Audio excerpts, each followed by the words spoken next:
Good morning, good evening, good afternoon, क्या हाल चाल सभी के। सभी को मेरा नमस्कार। मेरा नाम है शिवम तिवारी और आपका बहुत बहुत स्वागत है आपके खुद के प्यारे से चैनल में जिसका नाम है वी आर जीनियस। बेटा आज हम क्लास 9 के लिए एक और चैप्टर लेकर आए हैं अपने चैनल पे जिसका नाम है is matter around us pure. ये चैप्टर ही नहीं, ये आपसे सवाल है, क्या आपके आसपास के पदार्थ शुद्ध हैं, और अगर हैं तो आज देखो मैं आपके उस शुद्धता से कैसे पर्दे उठाएंगे हम लोग, और उसको हम मतलब मैं चाहता नहीं हूं लेकिन दिल से, लेकिन आप जिस चीज को शुद्ध मानते हैं, हम केमिस्ट्री की भाषा में उसको शुद्ध नहीं बोलते। हम किसको प्योरली सब्सटेंस बोलेंगे, किसको बोलेंगे कि हाँ ये शुद्ध है, वो आज आपको पता लगेगा। मतलब एक तो बहुत थोड़ा सा दुख होगा कि भाई जिसको हम शुद्ध समझ रहे थे वो शुद्ध नहीं है। जैसे कि अगर आप दही खाते हैं, दूध खाते हैं, या शहद है, या आपकी मार्केट से आने वाला कोई भी खाने पीने का सामान जिसको आप शुद्ध समझ कर लेकर आते हैं, केमिस्ट्री की भाषा में उसको शुद्ध नहीं माना जाता। पहली बात तो ये, क्या सिर्फ ये खाने पीने तक सीमित है? नहीं नहीं मेरे भाई, जो तू जितनी भी आसपास की पदार्थ को देख रहा है, जितने भी आसपास के मैटर को देख रहा है, मैटर तो पता है ना, पहला चैप्टर तो पढ़ के आए हो ना मेरे चैनल से, नहीं पढ़ के आए कहीं से तो पढ़ के आए होंगे। मैटर क्या होता है कि मैटर वो चीज होती है, मतलब जितना भी हमारे आसपास है वो सब मैटर ही है। मतलब जो कुछ जगह घेरता हो, है ना, occupy some space and they have the some mass, that is a matter. ये तो हम पहले चैप्टर में पढ़ के आ चुके हैं कि मैटर है क्या।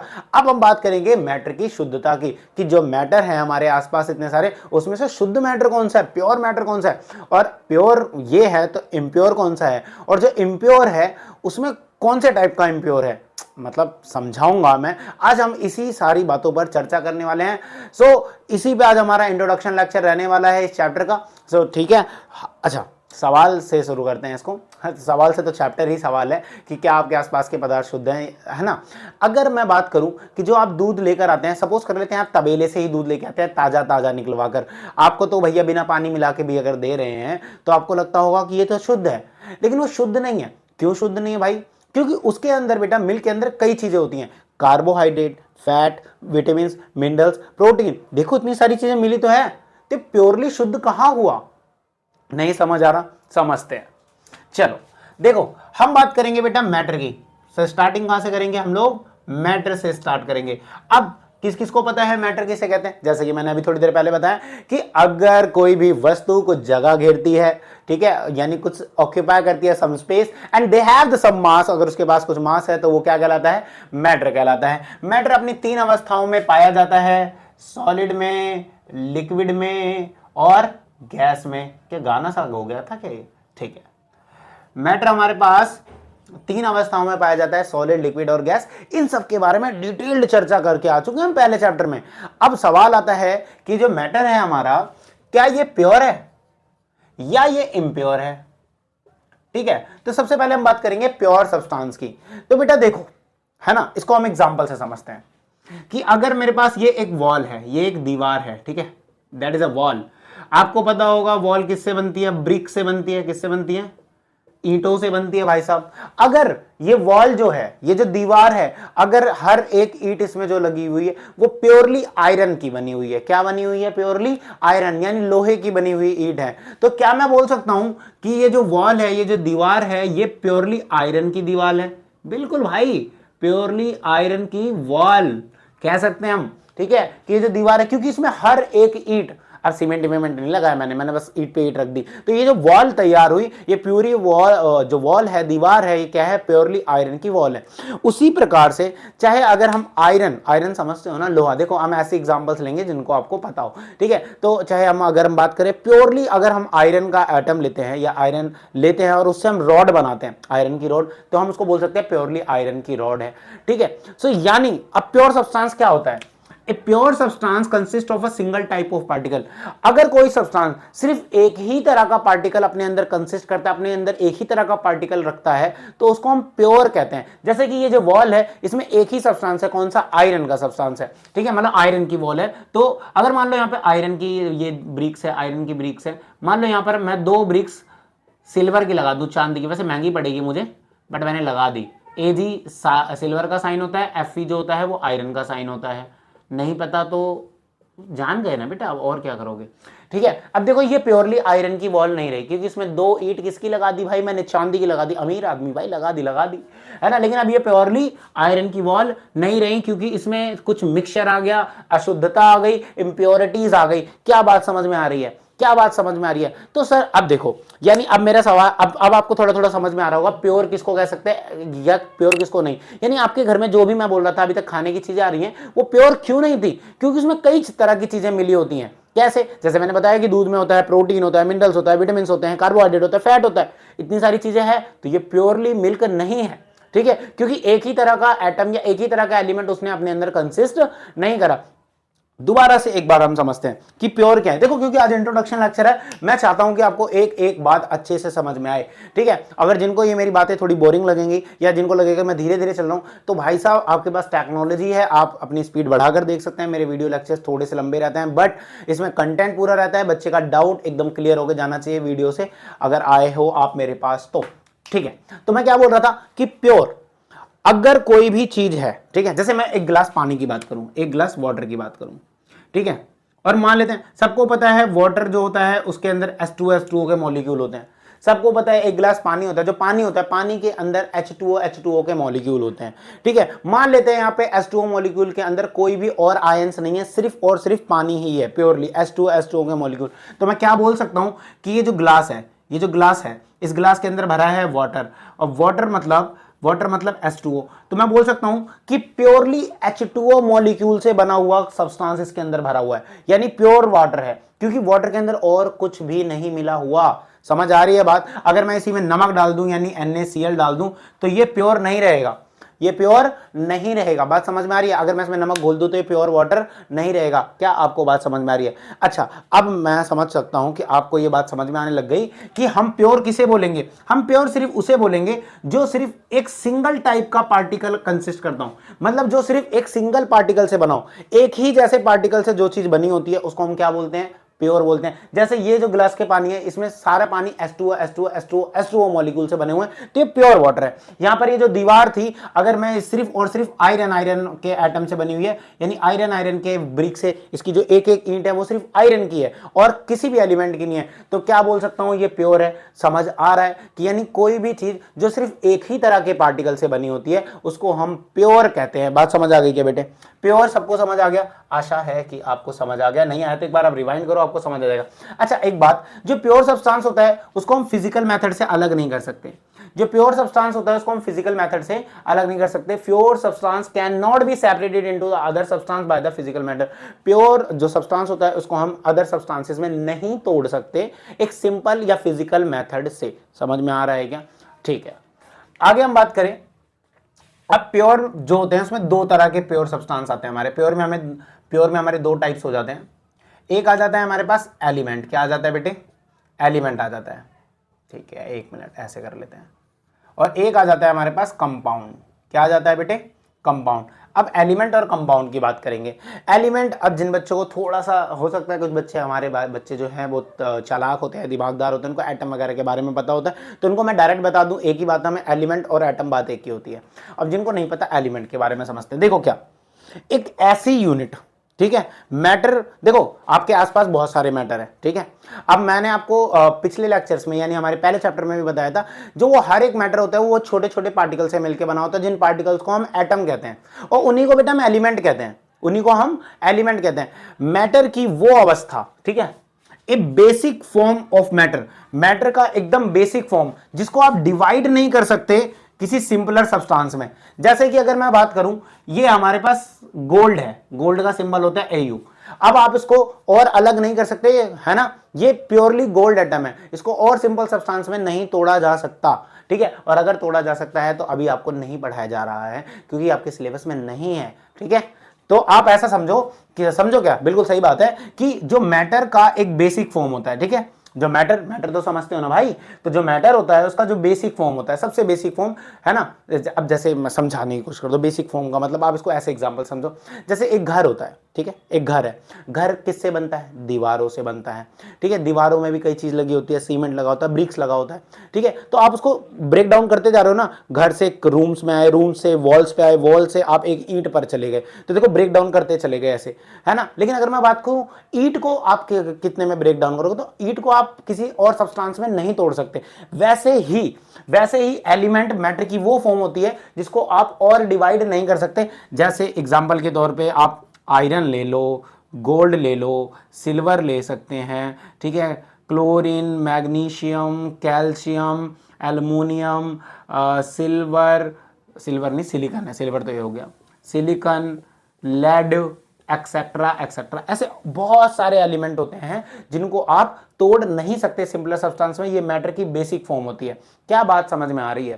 क्या बात समझ में आ रही है ना? मैटर की वो बेसिक फॉर्म जिसको आप चाहे केमिकल रिएक्शन से चाहे फिजिकल प्रोसेस से, ठीक है, चाहे किसी भी प्रोसेस से आप उसको सिंपलर सब्सटेंस में या किसी और सब्सटेंस में नहीं तोड़ सकते, मतलब जो अपने में जो और डिवाइड नहीं हो सकते, जो और नहीं बढ़ सकते, वो सब्सटेंस हमारे एलिमेंट कहते हैं, ठीक है। और जैसे कि हमने अभी एक प्योरली एलिमेंट की एक वॉल बनाई थी, इसके अंदर हमने क्या कंसिस्ट करे थे, सारे हमने प्योर एलिमेंट्स लगाए थे आयरन के, तो ये प्योरली एलिमेंट की वॉल्स है, वॉल है। समझ आ रही है क्या? समझ आया क्या एलिमेंट क्या होता है? मैटर की वो बेसिक फॉर्म जिसको और डिवाइड नहीं करा जा सकता, वो एलिमेंट होता है। क्या बात समझ में आई? अब हम बात करते हैं कंपाउंड की।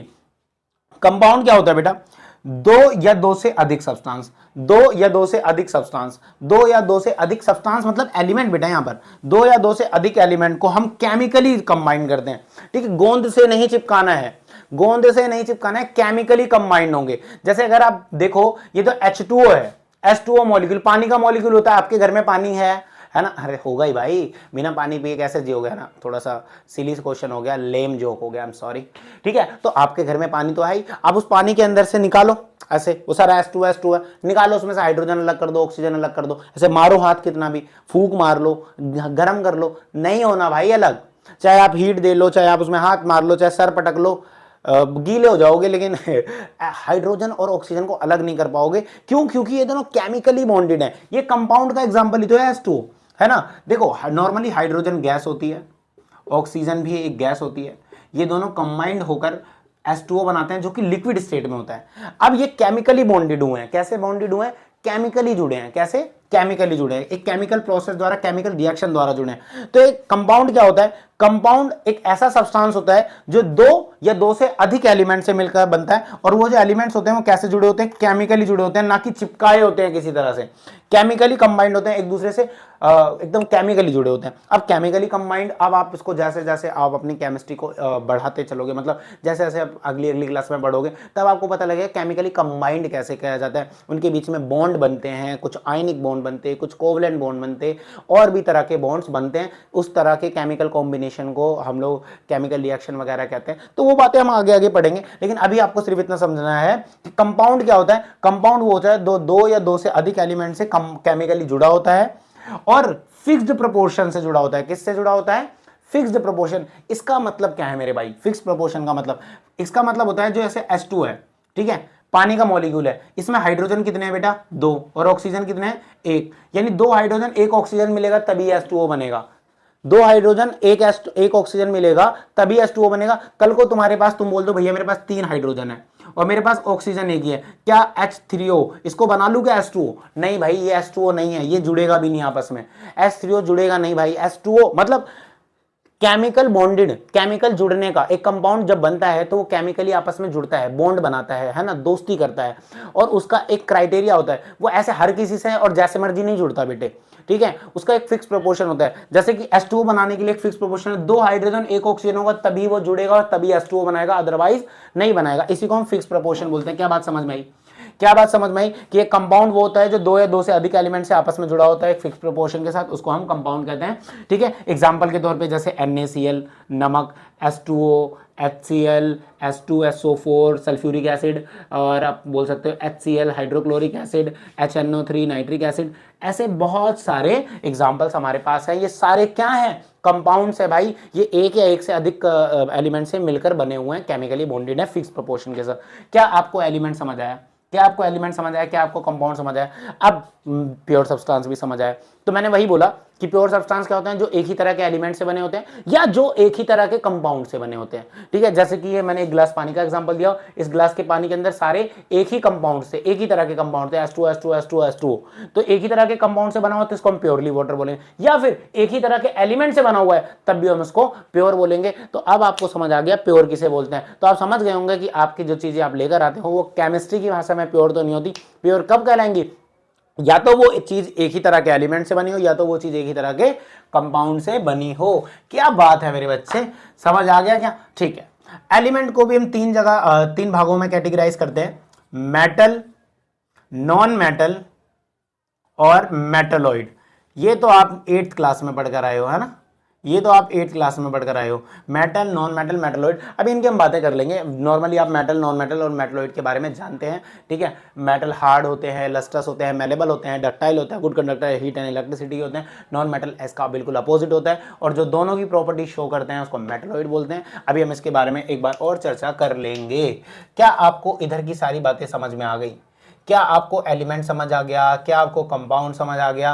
बेटा अगर आपको ना मेरे चैनल से जब मैं पढ़ाता हूँ आपको कुछ समझ आता है ना, आपको मज़ा आता है ना, तो आप प्लीज़ कमेंट करके बताया करो कि सर मुझे तो एकदम क्रिस्टल क्लियर समझ आ गया। इससे पता नहीं मुझे क्यों लगता है कि मुझे मोटिवेशन मिलता है, क्योंकि ऑफलाइन क्लासेस में जब मैं पढ़ाता हूँ ना तो बच्चे बोलते हैं सर मज़ा आ गया, मतलब अब कोई डाउट ही नहीं है। तो आप भी जब कमेंट करोगे ना तो मुझे मुझे मुझे फील आएगा कि यार भाई मैं किसी की हेल्प कर पा रहा हूँ। सो प्लीज़ मेरा मोटिवेशन कभी कभी बढ़ा दिया करो यार तुम लोग। चलो आगे बात करते हैं। प्योर वाली बात समझ में आ गई, तो अब इम्प्योर की बात करेंगे। बेटा इम्प्योर बोलो, इम्प्योर को हम मिक्सचर भी बोल सकते हैं। क्या इम्प्योर को हम क्या बोल सकते हैं? मिक्सचर भी बोल सकते हैं। भाई जो प्योर नहीं वो इम्प्योर है, जो प्योर नहीं है वो इम्प्योर है। जो एक ही तरह के टाइप के कंपाउंड या एक ही तरह के एलिमेंट से बना वो प्योर, जो एक या एक से अधिक टाइप से बना होगा, एक नहीं मतलब दो या दो से अधिक टाइप से बना होगा, ठीक है भाई, एक ही तरह का एलिमेंट कंसिस्ट कर रहा है कोई मैटर ने तो वो तो प्योर है। लेकिन अगर एक ही तरह का एलिमेंट या एक ही तरह का कंपाउंड नहीं है, उसमें दो कंपाउंड है, दो से अधिक कंपाउंड है, तीन से ज्यादा कंपाउंड है, तो वो इम्प्योर है, मिक्सचर है भाई। वो क्या है? मिक्सचर है। यहां लिखा हुआ है इफ टू और मोर सब्सटेंसेस, दो या दो से अधिक सब्सटेंस। सब्सटेंस का मतलब एलिमेंट या कंपाउंड, चाहे उसमें दो कंपाउंड मिले हैं, दो एलिमेंट मिले हुए हैं, या चार एलिमेंट या चार कंपाउंड मिले हैं, ठीक है। दो या दो से अधिक मतलब दो हो या दो से अधिक कंपाउंड या अधिक सब्सटेंस आपस में मिलते हैं, मिक्स्ड होते हैं किसी भी प्रोपोर्शन में, मतलब इसमें कोई प्रोपोर्शन, भाई आपको मिक्सचर बनाना है, किसी में कुछ भी डाल दो, उसमें कोई कोई केमिकली बॉन्डेड तो बना नहीं रहे कंपाउंड की तरह। ये बात ध्यान रखना, कंपाउंड में केमिकल बॉन्डेड कंबाइन होते हैं, बट मिक्सचर ऐसा कुछ नहीं होता। एक गिलास लो, उसमें मिट्टी भर दो, बन गया मिक्सचर। कीचड़ भी मिक्सचर होता है, ठीक है, कीचड़ भी मिक्सचर होता है भाई साहब, ठीक है। तो मिक्सचर क्या होता है? इफ टू और मोर सब्सटेंस, दो या दो से अधिक सब्सटेंस किसी भी प्रोपोर्शन में, किसी भी रेशियो में आपस में मिला दो, है ना, वो क्या होते हैं? वो मिक्सचर होते हैं। अच्छा, मिक्सचर में कमाल की खास की बात है क्या? They do not undergo any chemical change but retain their property, but retain their property. क्या बात है, क्या बात है, समझो। मिक्सचर बनने के बाद कोई अपनी इंडिविजुअलिटी नहीं खोता, है ना, थोड़ा सा इंग्लिश लड़खड़ा गई बट समझो, है ना, कोई अपनी वास्तविकता नहीं खोता, है ना, फिर से हिंदी भी खराब हो गई, आई एम सॉरी। देखो क्या मतलब, कहने का मतलब है, जैसे कि अगर मैंने लोहा ले लिया, लोहे का चूरा ले लिया, ठीक है ना, मैंने लोहे का चूरा कर लिया एकदम, है ना, आयरन के एकदम फीलिंग्स बना ली, बहुत छोटे छोटे एकदम पार्टिकल्स बना लिए, छोटे छोटे। अब आपको पता है जो आयरन के पार्टिकल्स होते हैं वो चुंबक से चिपक जाते हैं। क्या होते हैं? चुंबक से चिपक जाते हैं। मैंने क्या करा, उसको मिट्टी में मिला दिया। क्या कर दिया? मिट्टी में मिला दिया। वो वाला नहीं जो डायलॉग मारते हैं, भाई मैं तुझे मिट्टी में मिला दूंगा, वो वाला मिट्टी में नहीं भाई, मैंने थोड़ा सा रेत ली और रेत में मैंने उसको मिला दिया। क्या बात समझ में आ रही है? अब वो एक तरह का मिक्सचर है, अब वो एक तरह का मिक्सचर है। लेकिन क्या क्या बेटा, आयरन अब आयरन नहीं रहा, आयरन तो आयरन ही रहेगा। जब तुम उस मिट्टी में ऐसे मैं चुंबक को लगाऊंगा तो जितने भी आयरन के पार्टिकल होंगे फटाफट से क्या हो जाएंगे? चिपक जाएंगे कि नहीं चिपक जाएंगे? मतलब मिक्सचर बनने के बाद भी आयरन जो था वही है, जो था वही है। लेकिन देखो कंपाउंड में ये चीज नहीं होती। जैसे देखो हाइड्रोजन पहले गैस थी, ऑक्सीजन पहले गैस थी, लेकिन जब इन दोनों ने मिलकर H2O बनाया तो ये लिक्विड बन गए, ना कि गैस रहे। इन्होंने अपनी वास्तविकता खो दी, इंडिविजुअलिटी खो दी। मतलब अब ये गैस नहीं लिक्विड स्टेट में पाए जाते हैं। मतलब जब आप एक कंपाउंड बनाते हो तो आप अपनी पहले वाली अवस्थाएं खो देते हो, भूल जाते हो, है ना। लेकिन जो मिक्सचर, जब आप मिक्सचर बनाते हो तो आप अपनी इंडिविजुअलिटी को नहीं खोते, अपनी वास्तविकता को नहीं खोते, जो आप पहले थे वही रहोगे। यानी कि मिक्सचर बनने के बाद, यानी अगर मैं बात करूं, ठीक है, जैसे अगर आप मान लो कुछ भी डाल दो, जैसे पानी है, ठीक है, पानी है, पानी में अगर मैं नमक डाल दूं, ठीक है, तो वो क्या बन जाएगा कि नमकीन पानी बन जाएगा। बट पानी अपनी प्रॉपर्टी नहीं खो रहा, पानी जैसा था, मतलब हाँ उसके अंदर अब कुछ चीज मिक्स हो गई है, बट अगर मैं बात करूं पानी जैसा था वैसा ही अभी वो लिक्विड स्टेट में, अभी उसकी जो फिजिकल प्रॉपर्टी। और अगर हम उसमें एक कॉम्प्लेक्स तरह का मेथड लगाएं तो उसमें से हम नमक को, पानी को अलग भी कर सकते हैं। ये कमाल की बात है, मिक्सचर को हम अलग कर सकते हैं भाई साहब, है ना। कुछ प्रोसेसेस हैं जिसमें हम मिक्सचर को अलग कर सकते हैं। क्या इतनी बात समझ आई? कंपाउंड में, है ना, यही चीज मैंने बताया, मिक्सचर और कंपाउंड में ये डिफरेंस आपको समझ में आएगा कि भाई देखो, पहली बात, कंपाउंड क्या होता है? दो या दो से अधिक चीज एलिमेंट्स अगर आपस में केमिकली बॉन्डेड होते हैं, इसमें ये केमिकली बॉन्डेड नहीं होते। दूसरा, इसका एक फिक्स प्रोपोर्शन में ये आपस में कंपाउंड बनाता है, बस इसमें कोई मिक्सचर बनाने के लिए आपको फिक्स प्रोपोर्शन नहीं चाहिए। और कंपाउंड बनने के बाद वो अपनी इंडिविजुअलिटी खो देते हैं, बट ऐसा मिक्सचर में नहीं होता, उनकी वही प्रॉपर्टी रहती है जो पहले थी। क्या इतनी बात समझ आई? क्या इतनी बात समझ आई? मिक्सचर, और मिक्सचर को ही इम्प्योर बोलते हैं बेटा। मिक्सचर या इम्प्योर, बात तो एक ही है भाई। मिक्सचर बोलो मिश्रण, या फिर अशुद्ध बोलो, ठीक है। मिक्सचर बेटा हमारे पास दो तरह के होते हैं, एक होता है होमोजीनियस मिक्सचर, एक होता है हमारे पास होमोजीनियस मिक्सचर, और एक होता है हमारे पास हेट्रोजीनियस मिक्सचर। क्या होता है? एक होता है होमोजीनियस मिक्सचर, एक होता है हेट्रोजीनियस मिक्सचर। अब होमोजीनियस मिक्सचर क्या है बेटा? होमोजीनियस मिक्सचर होता है, जैसे कि आप एग्जांपल से समझो, पानी ले लो, चीनी मिलाओ, घोल दो, घुल जाएगी क्या? तो अगर आप पानी में देखो तो चीनी यूनिफॉर्मली घुल गई, हर तरफ से एकदम अच्छे से घुल गई। पानी को चाहे ऊपर से देखोगे, चाहे नीचे से देखो, कहीं से भी देखो, पार्टिकल अच्छे से पूरे में घुल चुका है। बट वही अगर पानी में मैं मिट्टी डाल दूं तो आप देखोगे कुछ मिट्टी ज्यादातर नीचे बैठ जाएगी, कुछ मिट्टी ऊपर ऐसे तैर रही होगी, बट अच्छे से पूरी तरह से उसमें घुलेगी नहीं। क्या ये बात समझ में आ रही है? तो जिसमें पूरी तरह से अच्छे से कोई सब्सटेंस किसी सब्सटेंस में घुल जाता है, इस तरह का मिक्सचर होमोजीनियस मिक्सचर कहलाता है, और जिसमें पूरी तरह से ढंग से नहीं घुलता उस तरह का मिक्सचर हेट्रोजीनियस मिक्सचर कहलाता है। ठीक है, हम इसकी डिफरेंस भी पढ़ लेते हैं। The composition of a substance through out in a uniform, वही वाली बात, जो यूनिफॉर्मली पूरी तरह से मिल जाता है वो होमोजीनियस, जो नॉट यूनिफॉर्मली मिलता है, मतलब जिसके सब्सटेंस का कंपोजिशन कैसे होता है, नॉट यूनिफॉर्म, पूरी तरह से ढंग से नहीं घुलता, वो कैसा होता है, हेट्रोजीनियस मिक्सचर। अब तुम देखो चीनी का पानी मिला लो, क्या तुम उसको नॉर्मली उसमें जब चीनी घुल जाती है क्या आप उसको देख सकते हो? अच्छा एक सवाल पूछूं तुमसे, क्या एक सवाल पूछ लूं आप लोगों से कि ये चीनी या पानी में घुल क्यों जा रहा है भाई? चीनी को जब हम मिलाते हैं वो घुल क्यों जाती है, गायब हो जाती है, ऐसा क्यों? क्या आप ये बता सकते हैं? ठीक है, क्या आप ये बता सकते हैं? अगर ये मेरी बात सुनने के बाद अगर आपको आंसर पता है तो वीडियो को यहीं रोको और उसमें कमेंट करो अगर आपको आंसर पता है, वरना इसका आंसर अब मैं बताता हूं कि हम लोगों ने मैटर का एक प्रॉपर्टी पढ़ा था, मैटर के पार्टिकल की एक प्रॉपर्टी थी कि उनके बीच में क्या होता है, स्पेस होता है। कहाँ हमने पढ़ा था? हमने पहले चैप्टर में पढ़ा था। तो उसी जो पार्टिकल के बीच में स्पेस होते हैं मैटर के, उसी में जाके चीनी या कोई और सब्सटेंस अपनी जगह बना लेता है, उसी में मिल जाता है, इसीलिए चीनी पानी में घुल जाती है। क्या ये बात समझ में आ रही है? है ना? अगर आपने आंसर भी, आपने भी कमेंट में यही आंसर लिखा है, बहुत बढ़िया, मैं उसको लाइक दूंगा।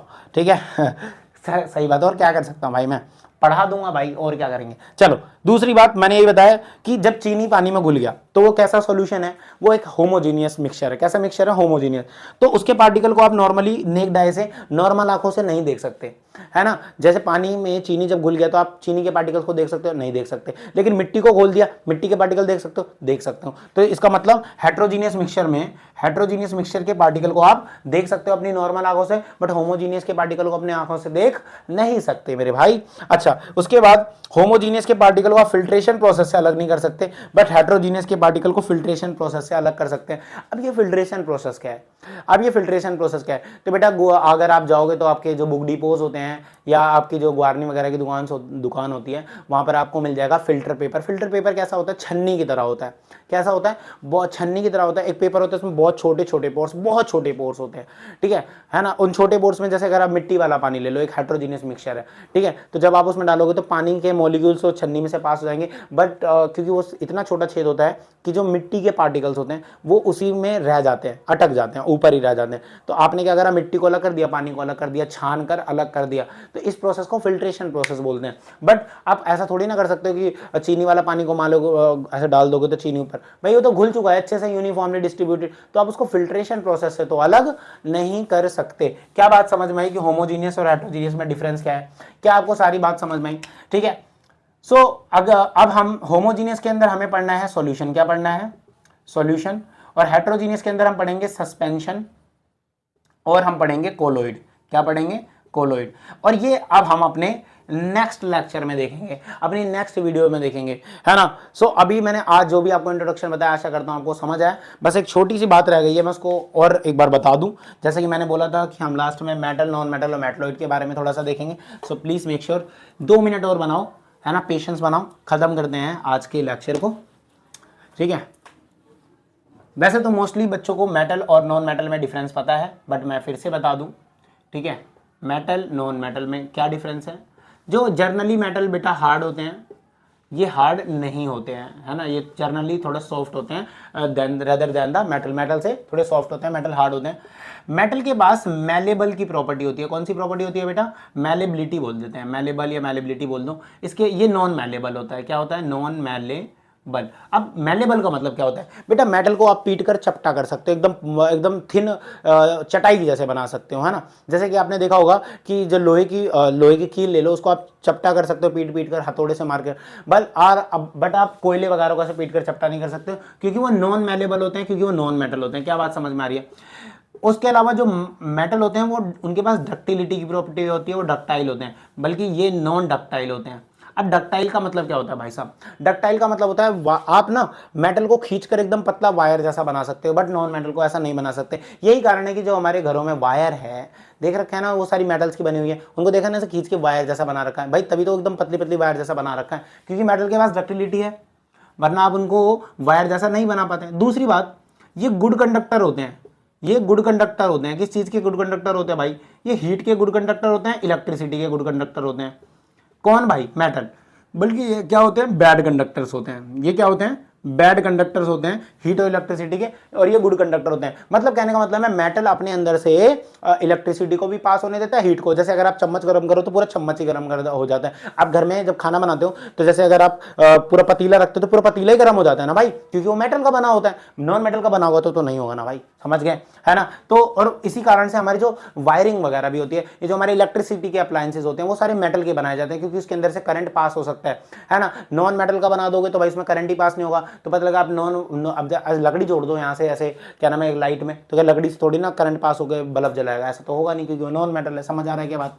अच्छा, ठीक है। ये इसके मेजरली डिफरेंसेस हो गए, ठीक है। ये 4 डिफरेंस मेजर आपको सब पता होने चाहिए, ठीक है। और भी हो सकते हैं, जैसे ये चमकदार होते हैं, लस्ट्रस होते हैं। ये चमकदार नहीं होते, डल होते हैं देखने में थोड़ा। इनके पास सोनरस की प्रॉपर्टी होती है, मतलब ये आवाज़ प्रोड्यूस करते हैं। मेटल में मारो तो आवाज़ प्रोड्यूस करता है, इसीलिए तुम्हारे स्कूल की घंटी भाई मेटल की बनी होती है ना, ट्रिंग ट्रिंग। और ये जो होता है ये नहीं बना होता, इसके पास सोनरस की प्रॉपर्टी नहीं होती। अब तुम ये मत कहना कि भैया मैं लकड़ी पीट के आवाज़ कर सकता हूँ, ठीक है, तो कोयला पीट के आवाज़ करके दिखाना मुझे।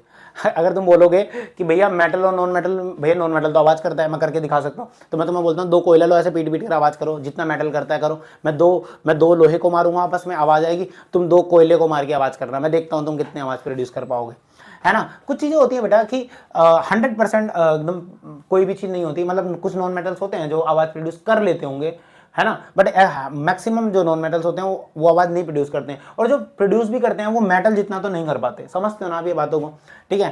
क्योंकि ना ये वाली बात मैं क्यों बता रहा हूँ, क्योंकि बच्चे थोड़े से पता ना ऊट पटांग के दिमाग वाले होते हैं। बच्चे हर चीज़ को पता नहीं क्यों गलत ठहराने, भैया इसमें तो आता है। बच्चों को पढ़ाओ ग्रेविटी, कि बेटा ग्रेविटी, कोई भी चीज़ ऊपर फेंकोगे नीचे आएगी, तो वही वाली बात है। तुम क्या नाम है, कोई चिपकने वाला क्या नाम है, वो तुम्हारे जो खिलौने वगैरह आते हैं उसको छत पे मार दोगे और बोलोगे नीचे नहीं गिर रहा, तो मैं क्या ही बोलूँ, ये तो बुद्धि वाली बात है ना अपनी अपनी। बच्चे कुछ गलत हरकतें कर जाते हैं। अब बात कर लेते हैं मेटलॉइड। अब हम बात कर लेते हैं मेटलॉइड की। मेटलॉइड क्या होता है बेटा? उसके पास मेटल और नॉन मेटल ऐसे सब्सटेंस जिनके पास कुछ मेटल की प्रॉपर्टी भी हो, कुछ नॉन मेटल की प्रॉपर्टी हो, वो क्या होते हैं? मेटलॉइड होते हैं। जो कुछ मेटल जैसा भी बिहेव करते हैं, मतलब पूरी तरह से ना तो मेटल होते हैं, पूरी तरह से ना ही नॉन मेटल होते हैं। कुछ प्रॉपर्टी मेटल की होती है उनके पास, और कुछ प्रॉपर्टी किसकी होती है? नॉन मेटल की होती है। एग्जाम्पल के लिए आपके पास सिलिकॉन हो गया, जर्मेनियम हो गया, ठीक है।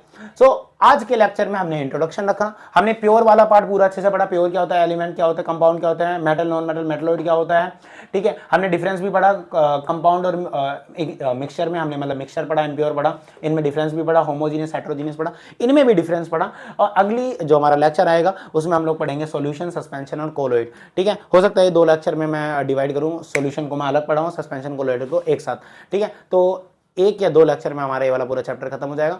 आशा करता हूँ कि आपको ये पूरा चैप्टर समझ में आया होगा, ठीक है। सो पढ़ते रहो और ध्यान दो अपना।